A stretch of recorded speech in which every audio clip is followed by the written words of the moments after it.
New York's race for mayor has come to its conclusion. This is your brief but brief. Democratic Socialist Zohran Mamdani has been elected as the 110th mayor of New York City, becoming the first candidate of his political ideology, religion, and racial descent to occupy the role, not to mention the youngest mayor in the city's history since 1913.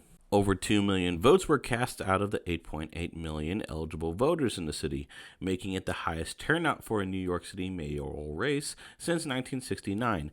Early voting numbers clocked at up to 735,000 votes, which is approximately 4 to 5 times higher than the previous election in 2021. Mamdani dominated the vote share at just over 50%, with his primary opponent, Andrew Cuomo, behind at around 42%.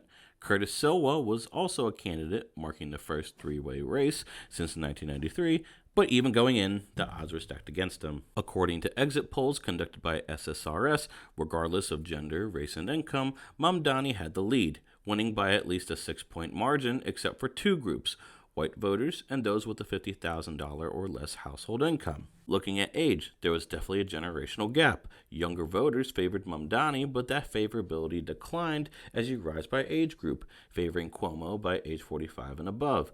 Education, Cuomo was more favorable among those with an associate's degree and below.